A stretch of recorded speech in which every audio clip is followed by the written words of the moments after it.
اعوذ باللہ من الشیطان الرجیم، بسم اللہ الرحمن الرحیم۔ السلام علیکم خواتین و حضرات، آپ دیکھ رہے ہیں قرآنک اذکار وظائف چینل، اور وظیفوں کے سلسلے کو آگے بڑھاتے ہوئے میں آج ظالم شوہر سے طلاق لینے کا ایک وظیفہ لے کر حاضر ہوا ہوں۔ وظیفہ یا عمل بتانے سے پہلے میری چند گزارشات ہیں۔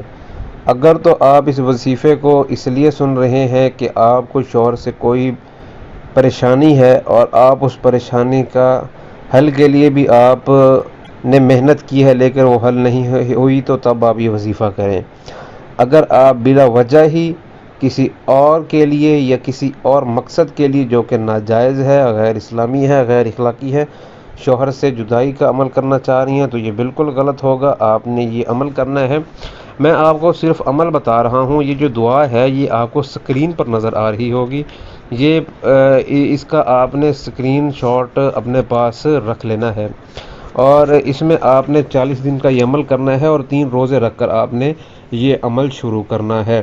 تو سب سے پہلے آپ نے کیا کرنا ہے، 3 روزے مکمل کرنے کے بعد آپ نے 1 تولہ زعفران لے لینی ہے، اور اس 1 تولہ زعفران کے آپ نے 7 حصے بنا لینے ہیں، اور 7 دن آپ نے رات کو عشاء کی نماز پڑھنے کے بعد سو جانا ہے، اور آدھی رات کے وقت اٹھ کر آپ نے گھر کے ایک ایسا کونے کا انتخاب کرنا ہے جس کونے میں کوئی آتا جاتا نہ ہو۔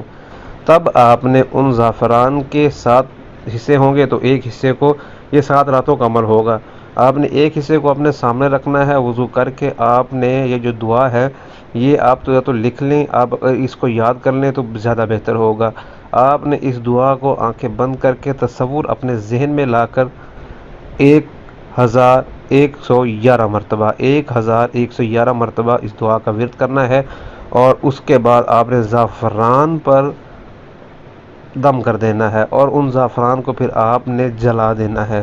ان جلائے ہوئے زعفرانوں کو آپ نے جس جگہ پر آپ نے بیٹھ کر عمل کرنا ہے، اس عمل کرنے والی جگہ پر آپ نے دفن کر دینا ہے یا دبا دینا ہے۔ اور ایک بات ذہن میں رکھنی ہے، آپ نے عمل اسی طریقے سے کرنا ہے، کیونکہ یہ جو دعا ہے یہ بہت جلالی قسم کی دعا ہے، آپ نے اس میں گڑبڑ نہیں کرنی، اور 7 دن کرتے رہنا ہے۔ انشاءاللہ تعالی العزیز آپ کا مسئلہ حل ہو جائے گا۔ مزید مسائل کے حل کے لیے ہم سے رابطہ قائم کر سکتے ہیں۔ ہم سے رابطہ قائم کرنے کے لیے آپ واٹس ایپ کریں، ہمارا واٹس ایپ نمبر ویڈیو کی ڈسکرپشن میں اور ویڈیو کے تھمبنیل میں دیا گیا ہے۔ السلام علیکم۔